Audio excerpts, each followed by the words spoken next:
Welcome to the Creative Piano Teaching Podcast, the place where teachers from around the world meet to share innovative ideas about music education. Listen and learn as we help you motivate your students, grow your income, expand your studio, and become a more creative piano teacher.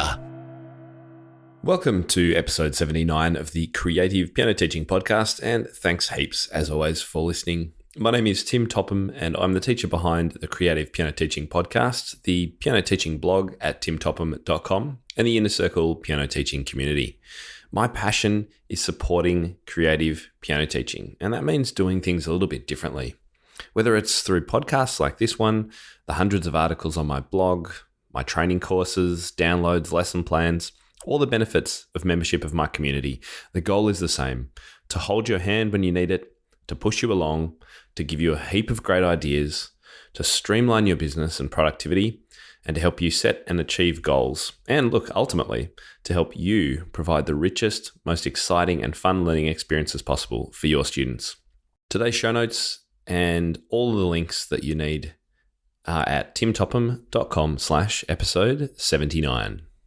In today's episode, we're talking all about rote teaching, what it is, what it isn't, how to do it, why you should do it, and all the good stuff. And my guest today is a fantastic teacher by the name of Amy Greer.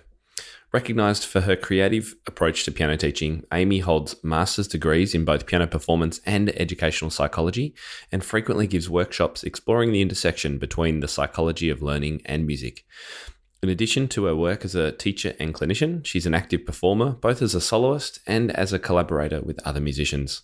She has performed with the New Mexico Symphony Orchestra, the Santa Fe Symphony Orchestra, and the New Mexico Philharmonic. She shares her home garden and brightly coloured studio with her husband, 2 cats, 3 fish, and 1,000 books and plants.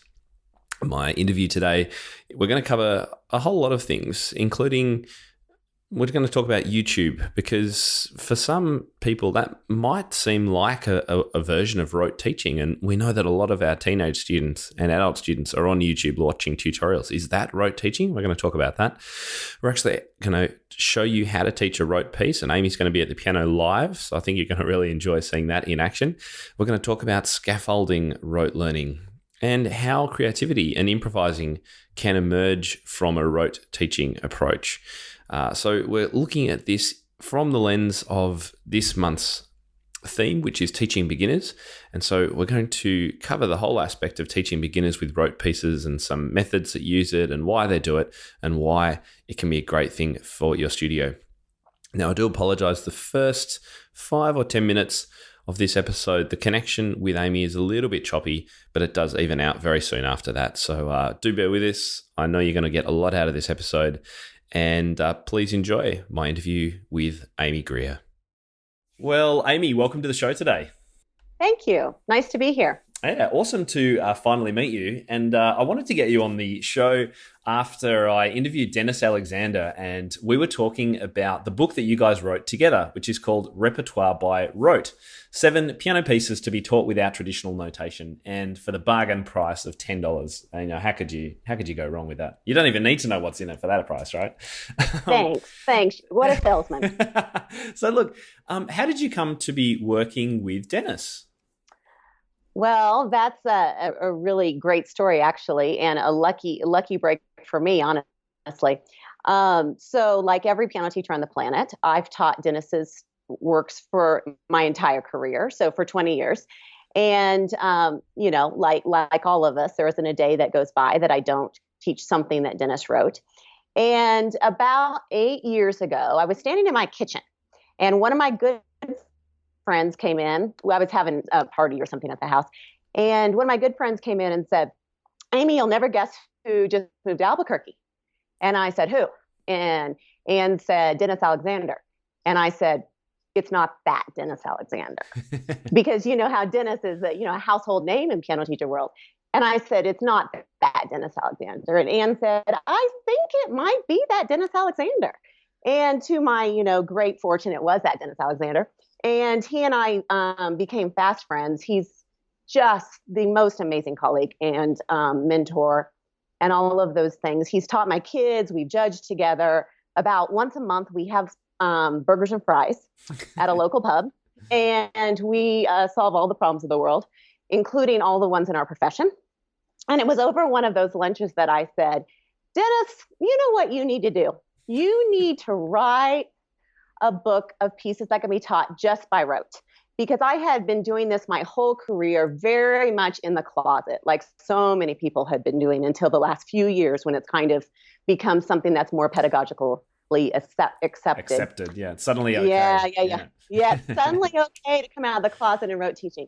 But I had this notebook of pieces that I've been collecting for 20 years that I have been teaching by rote. And whenever a kid of mine would play something in a recital and another teacher would hear, they would say, "Where are you getting these resources?" And I would be like, "Yeah, it's my little precious notebook that I've been collecting of these kinds of pieces that teach well."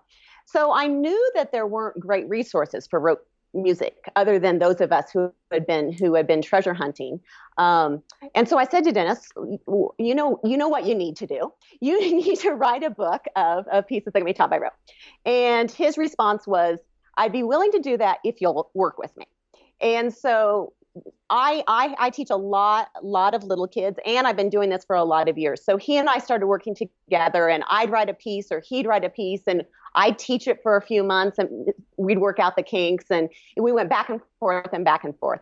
And one of the things that Alfred requested as part of this project was that the pieces, because teachers who were interested in rote teaching kept asking us, "But how do you do it? How does this work? Show us how to do it." So Alfred made, as part of this book, kind of a manual on how to teach rote pieces by rote. So that's the reason behind so much of the instruction in the book, is that the idea is that it is pedagogical for teachers as well, and kind of gives them an insight of how to break down a piece so that kids or adult beginner students could learn to do it. Brilliant. And I know that for a lot of teachers, as you say, this is kind of not something you're allowed to do. And so it's great that we've now given them the skills, and your book actually explains this is how you actually approach this style of teaching, because it is very different.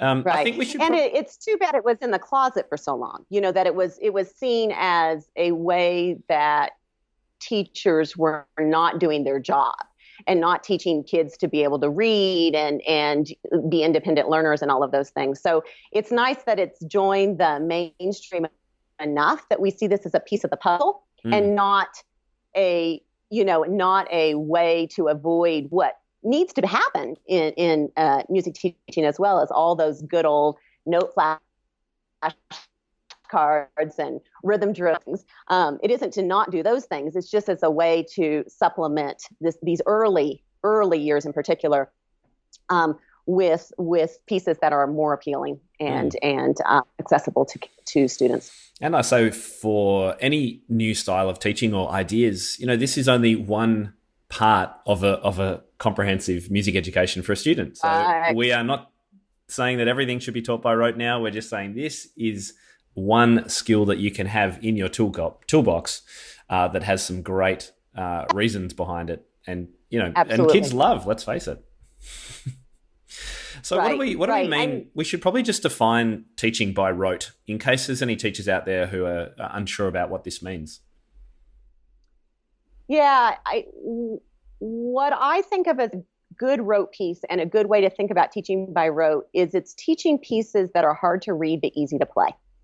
And that you can do that you can do that at an interview lesson. You can do it in the first and second and third lesson, in the first and second, third month, the first and second, third year, to kids who are at the same time simultaneously learning the more traditional way, but then they have these pieces that sound appealing and become great little recital pieces. They're all memorized because they don't read them. And so they're pieces that they can play when they walk past a piano at a hotel or in their music classrooms. They're pieces they own. And it's a great way to work against that horrible thing that we've all heard kids say when you say, "Oh, you take piano lessons, play something for me." And they say, "Well, I don't have my book." Yeah. And, it's awful, isn't it? Yeah, it is awful. And not to say that they shouldn't be able to read pieces in their book. They should. But that's their only thing. So rote teaching is teaching. It's not so different than what kids have been doing for each other for years when they teach each other chopsticks, and they teach each other heart and soul, and teach each other the theme to Ode to Joy or whatever. That's rote teaching. It's like one pattern, one note, one phrase, one part at a time until they build this piece.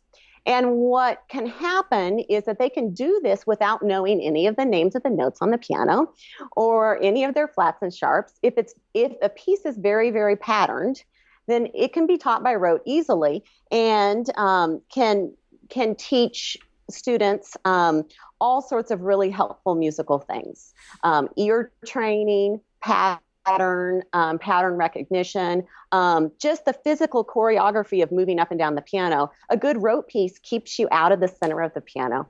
I once had a pedagogy teacher who encouraged us to make sure we taught all 88 keys and not just the 20 in the middle. Absolutely. And rote teaching, it opens up the doors for things like that from the very beginning. I almost always teach a rote piece in an interview lesson.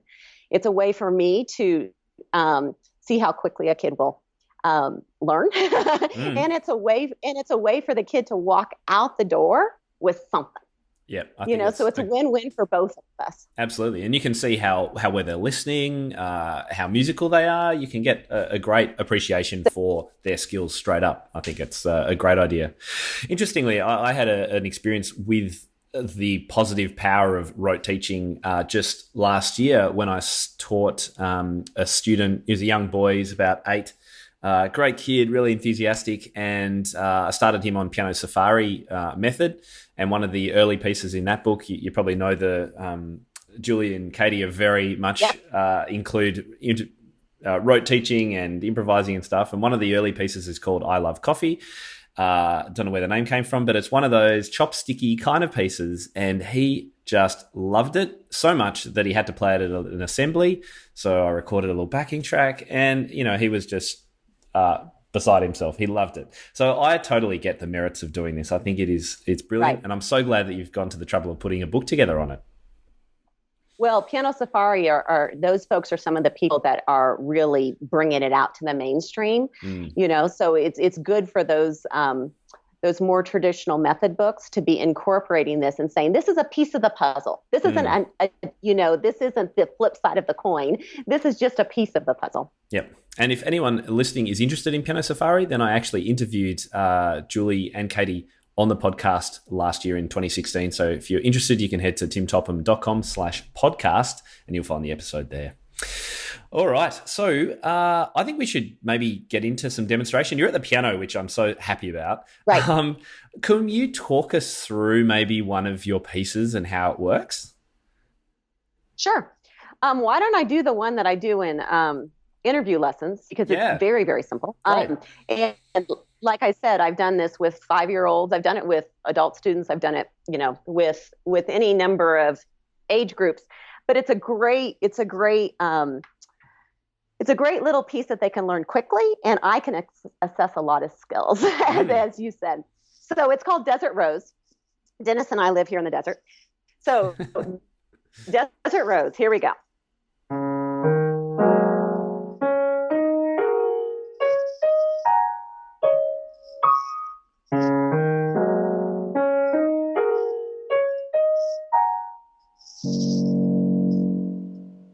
So very simple. So the first thing I would do is first I would play it. I would tell them the name of the piece and I'd play it. And depending on the age and how verbal and articulate they seem to be with me, I might say, okay, when I finish, you're going to have to tell me 3 things about this piece. Oh, that's great. And, the idea is that it'll make them pay closer attention if they think they have to come up with 3 things. So the 3 things might be, you played with both hands. It went up the piano. It used only black notes. You use the pedal. It could be any number of things. Oftentimes they're very, very basic things, but there are things that are good to identify. We've all memorized pieces, and gone to the piano and can remember the first note, right? I mean, we've all been there in terms of memorization. And so these are kind of like basic, make sure you know big picture things. And if they're not forthwilling with three things, then I'll ask questions. Did I play on white notes or black notes? Did I use the pedal?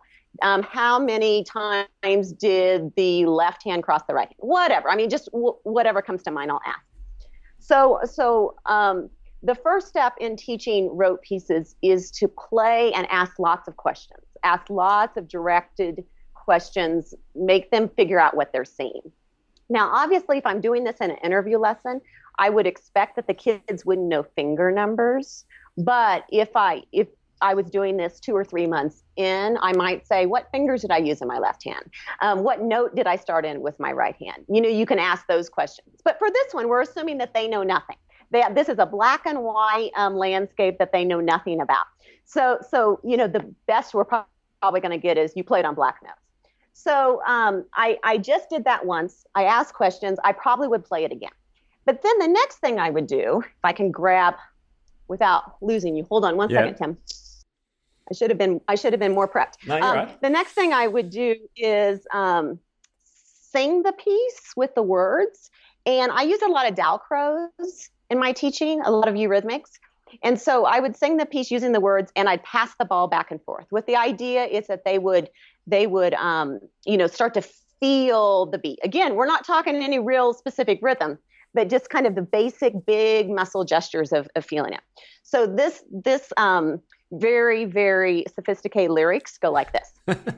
Desert rose, desert rose, desert rose blooming, desert rose, desert rose, desert rose grow. So they're getting the sense of the beat. I'm passing the ball to them. I was going to say, for anyone listening and not watching, then we've got a little ball, red ball in your hand, haven't you? So you're passing it between you and the student. Exactly. Yeah, okay, great. And so we were just passing it back on the quarter note beat. Of course, I would not give them that much information, but that's what we were doing. We were passing it on the quarter note beat. And I might then the second time say, I wonder if we could pass it on the rhythm. Can you pass it with the words? So instead of passing just a straight B, we're passing it with the rhythm. Desert rose, desert rose, desert rose, blooming, desert rose, desert rose, desert rose, grow. So again, the idea is that they're feeling beat, they're feeling rhythm without any real instruction at this point. Then we come back to the piano, and the first thing I would do is simply set up my hands on the piano, and I would ask them to imitate, find the same fingers that I find, same places, just so that they can find the setup. I'm always talking about, let's find the setup. So find the setup. And then I would play the first line again. I'll say, I'm going to play the first part. This time we'll say the words. Desert rose, desert rose, desert rose blooming, desert rose, desert rose, desert rose grow. Now, the hard thing with these little rote pieces is they jump octaves so much, so you can't actually sing on pitch. I noticed that. You don't have, there's only so many octaves we can sing. So generally I try to actually kind of just chant it rather than pitch it, because there's so many clusters in that too, that way it's not confusing. So we've done it with passing. We've done it with passing beat and passing rhythm. They've learned the words. This is pretty in their ear now. So I might say, I'm going to play the first part one more time. Can you count how many desert roses? Blah, blah, blah. And they would say 3. So then I'd say, you want to try it? Well, the answer is always at this point, yes, because I've kept them away from the piano long enough that they are very eager. And, whether the kid is 5 or 55, I have never not had a kid basically be able to do that. They've seen it now. They've sung it. They've passed it. They do the first 3 desert roses. And then we tack on the blooming. And then we've got 3 more desert roses. And then we have the last note, grow, which is way down there, which is super awesome because we're using more of the 88 keys, right? Absolutely. Yeah. So, yeah. And so at this point, I might step back and say, so how many desert roses? And the answer would be 6. But again, the idea is, are we teaching them to track patterning? So that they go home and they can remember, oh yeah, there were 6 desert roses and then blooming and then grow. So you're really you're scaffolding their learning so brilliantly with all the preliminary exercises, and I think this is so crucial for any teacher. Even if you're not doing this rote teaching, if you're teaching a simple reading piece, even a hard reading piece, whatever it is, one of the mistakes I think so many of us, or the traps we fall into, is we're not prepared. So the next piece comes up, we put it on the music stand, and we're like, okay, let's start here. Whereas the real teaching is actually in the preparation, in my opinion. It is. Yeah, you're totally right, Tim. Because if you do the prep work really well, the teaching teaches itself, doesn't it? Mm-hmm. Yeah. And there's nothing like teaching rote pieces to then inform how you should break down anything. Yes, and that's what I'm thinking. That's works as a teacher, but also, what I've seen from years and years and years of doing this is the kids have incorporated those sense of steps, and so when they hit a Beethoven sonata, the first thing they do is, how do I break this down in parts? So they're thinking form because they've been thinking form since the interview lesson, and I think that having to break down teaching like this, like I said, informs all of the rest of the teaching you do that day. The note reading stuff you do, the rhythm exercises you do, how to sight read, it's the same thing. And I really, really use a lot of balls, a lot of stepping, a lot of singing, a lot of chanting as part of everything they do. Mm-hmm. And it's a wonderful way of physically incorporating beat and rhythm, again, from the very first lesson. And in ways that aren't using the language. I didn't say quarter note. I didn't say half note. I didn't say any of those things. I just got it so that this is what they felt.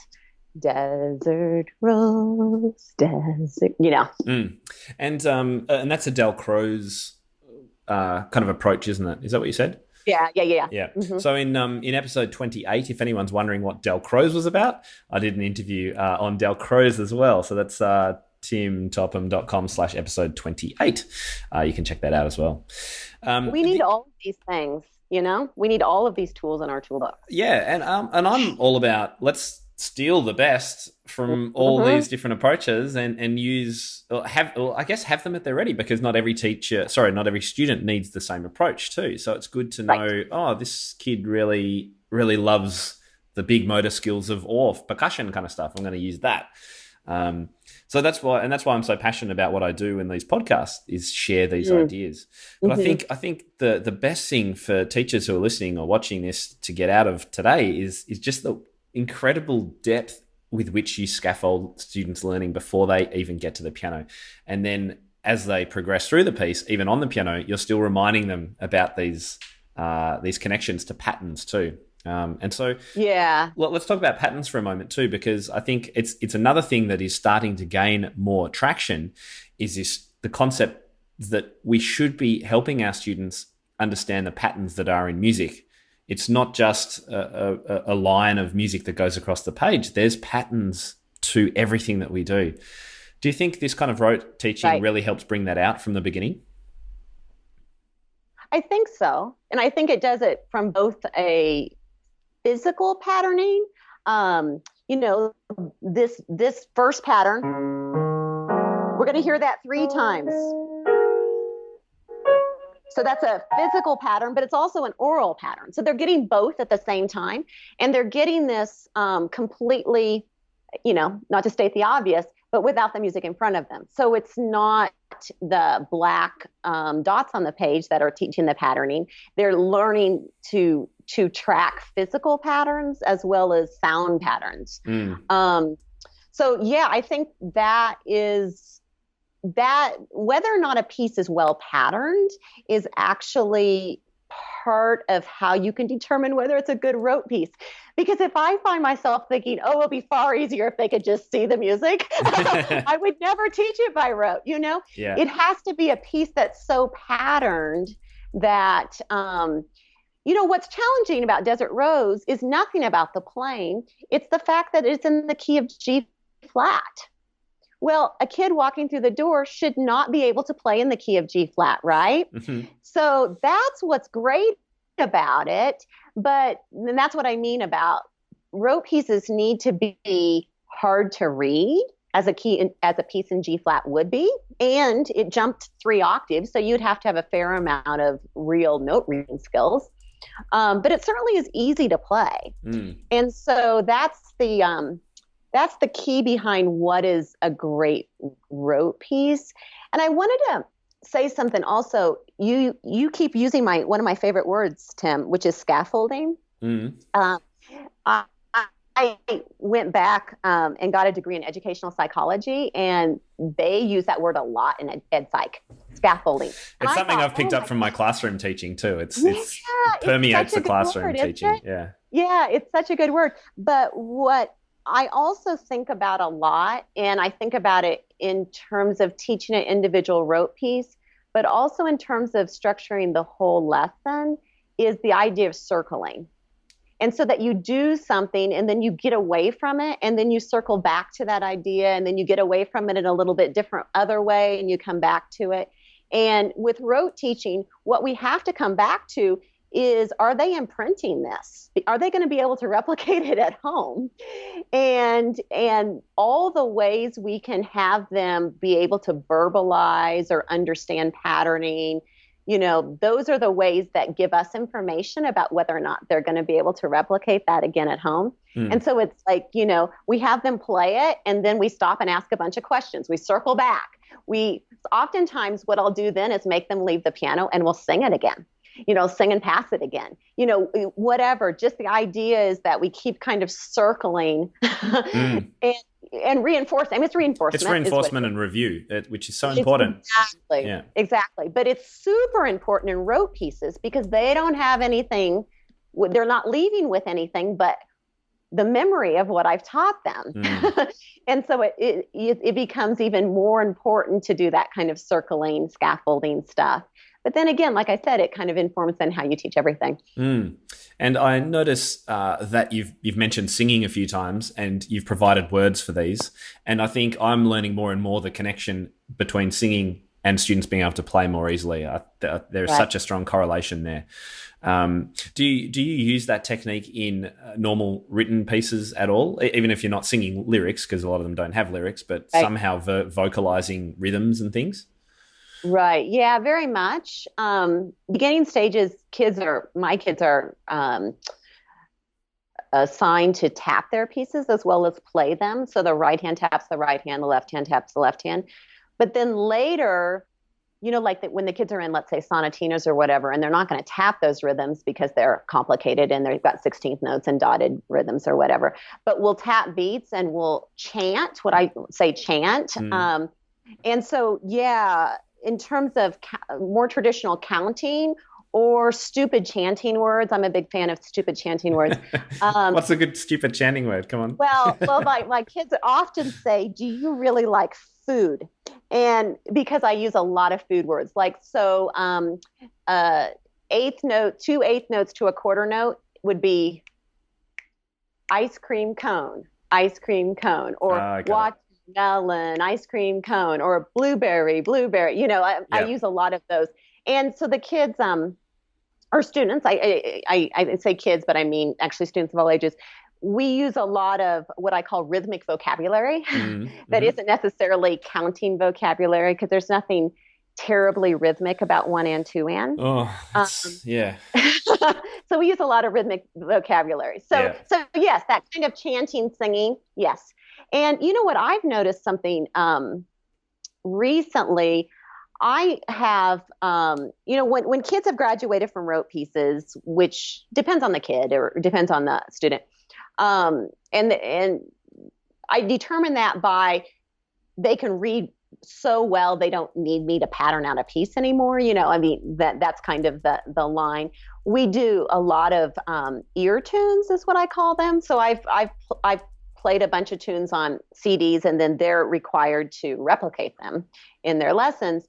And I have figured out that if a kid can't sing the tune, they can't play it. Mm-hmm. They simply can't because they don't have any tools for replicating it if they can't sing the tune. So whether it's like Oh Susanna or Camptown Races or whatever the folk tune might be, if the kid can't actually sing it, even on La La La, they're not going to be able to pick it out. Yeah.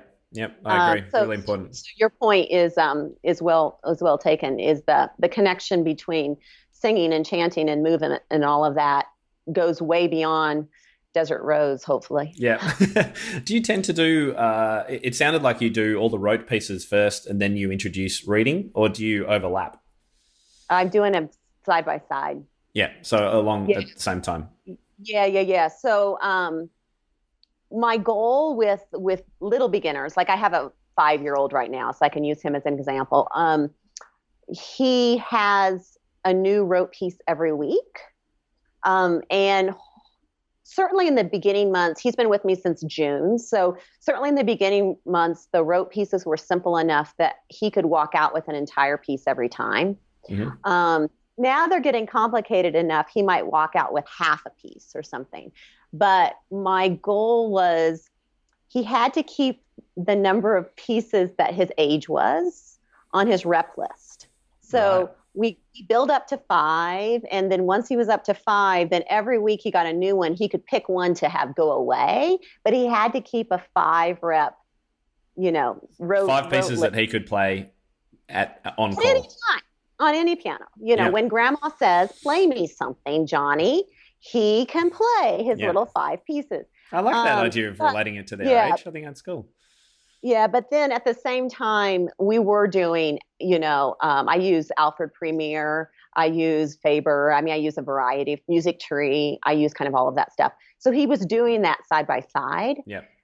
But the truth is, those little beginning pieces are kind of boring.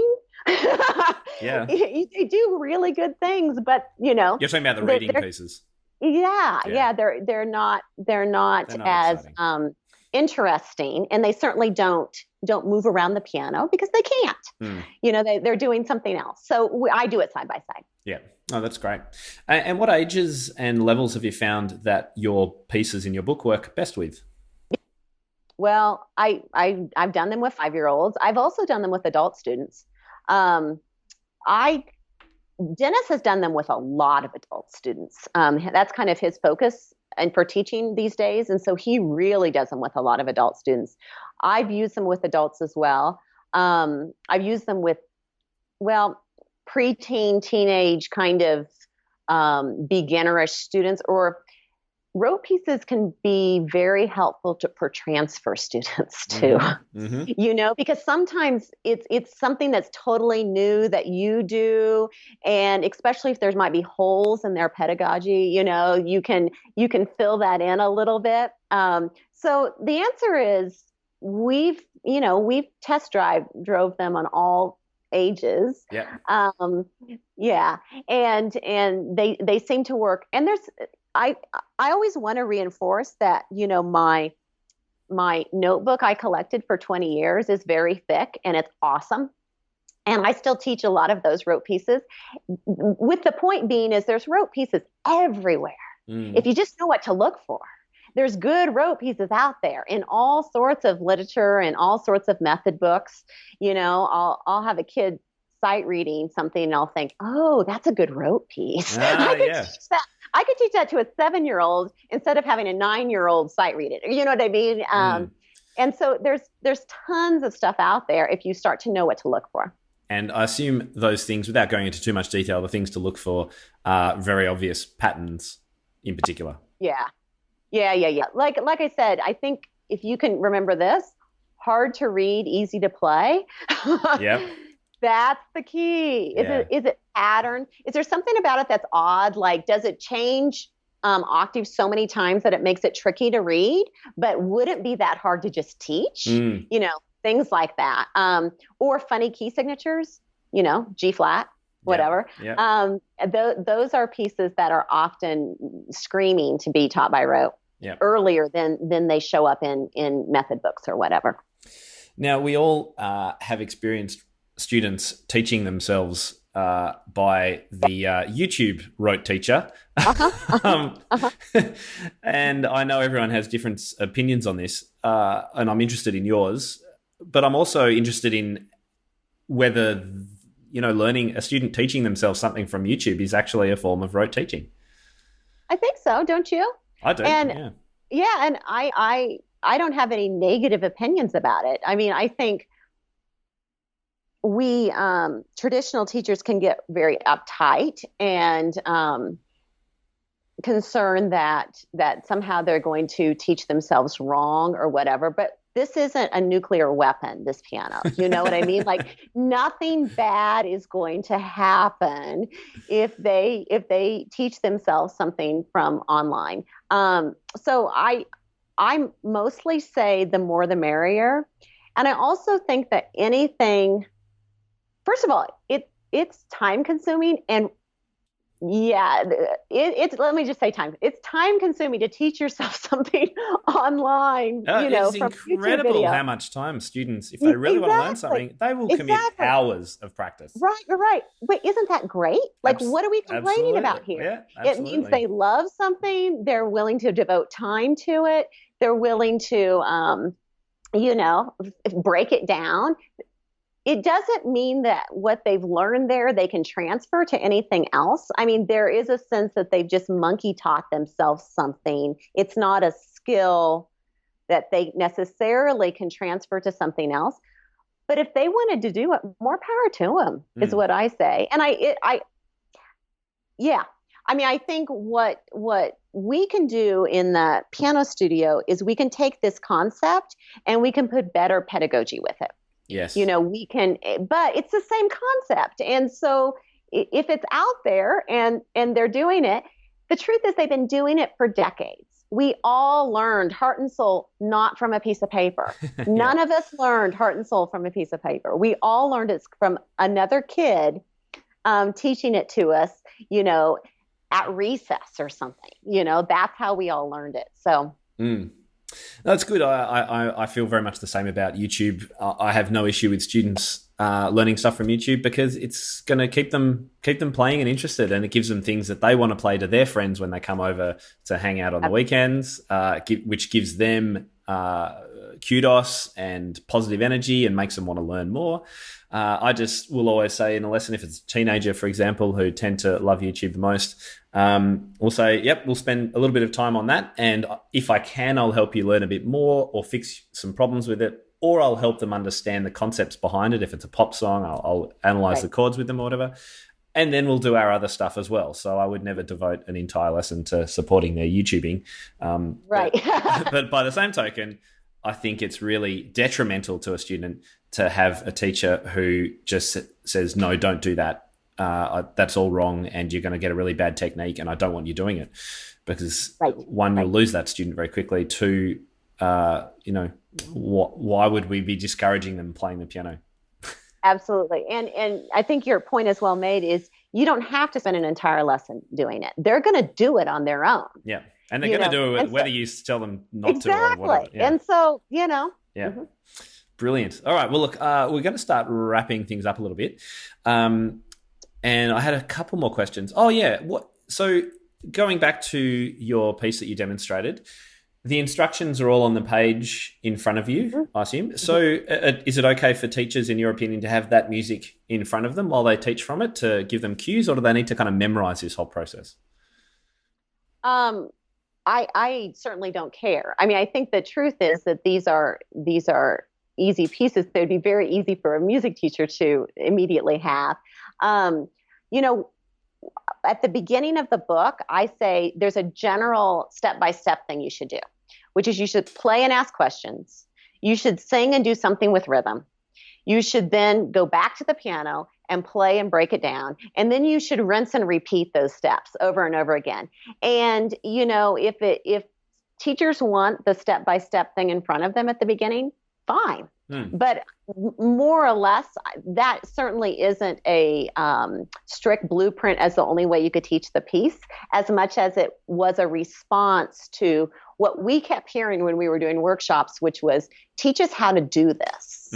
How, you know, and so that gives them a kind of a map to how to do it. And then if they deviate, more power to them. You know, I mean, I think it's all about, you know, we're only as successful as what's authentic to us.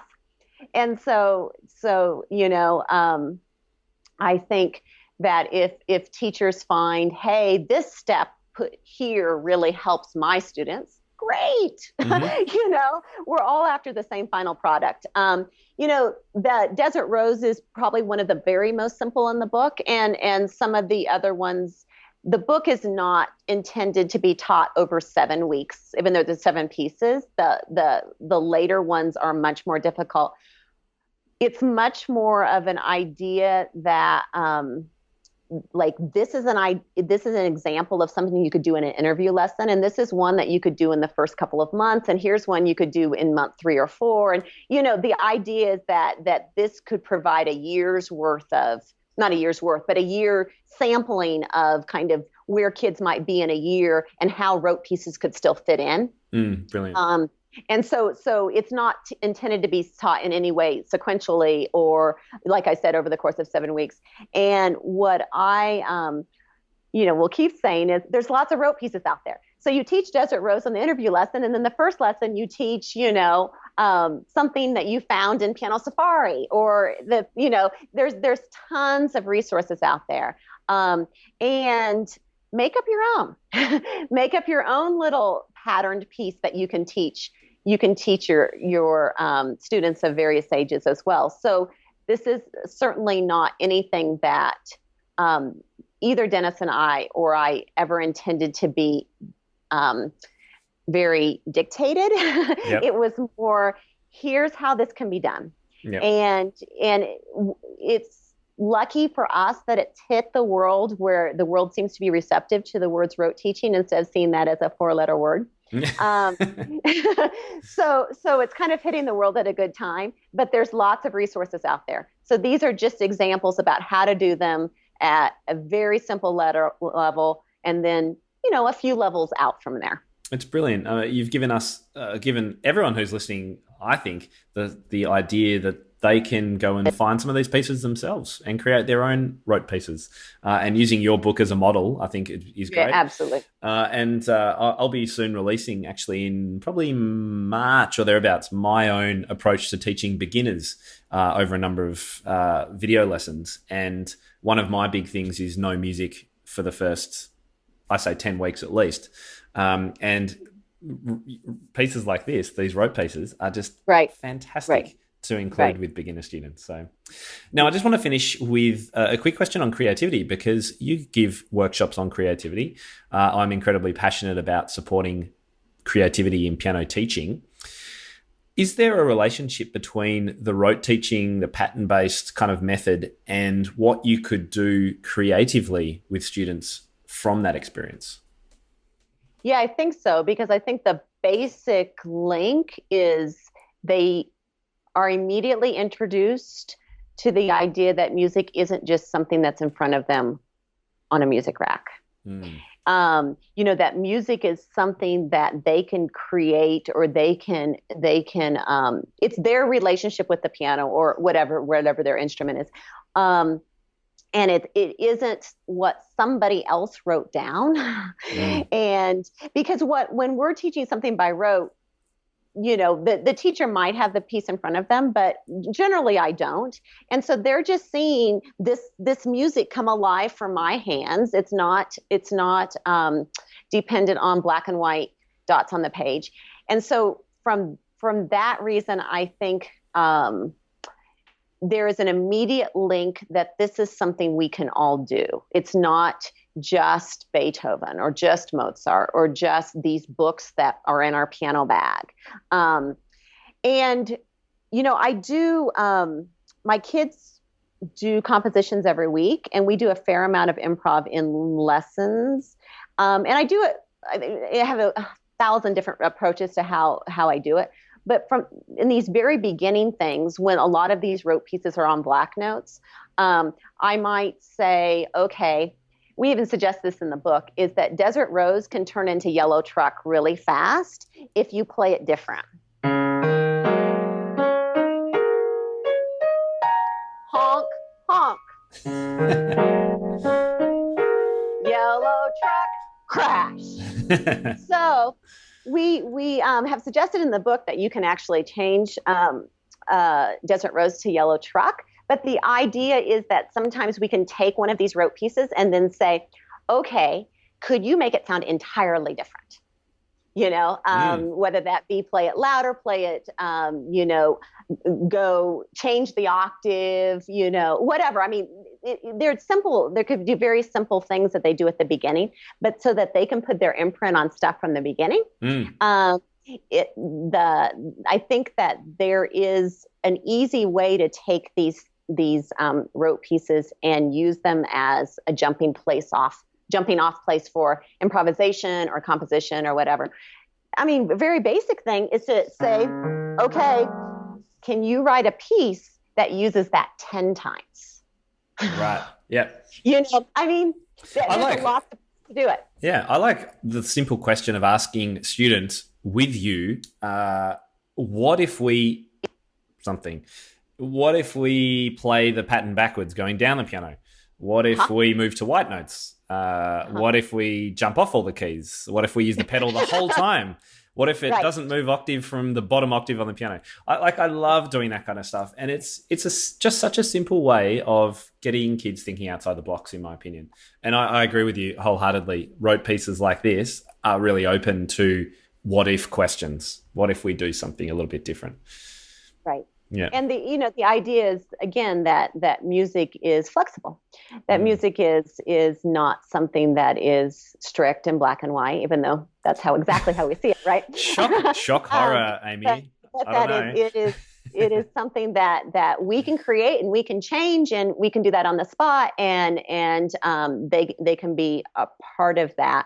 I think anything that has them not looking at a book encourages other kinds of thinking. And so, the short answer is, I think rote teaching has all sorts of places to jump off for in terms of composition and improvisation, and, how to have a kid think more creatively.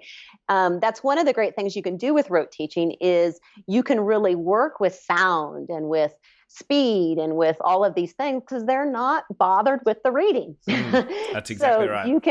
You could say, let's play the first one really quiet. And then what do you think for the second one? Should it be really loud or really soft? And then the third one, so that they're again in dialogue with how this thing is going to be eventually.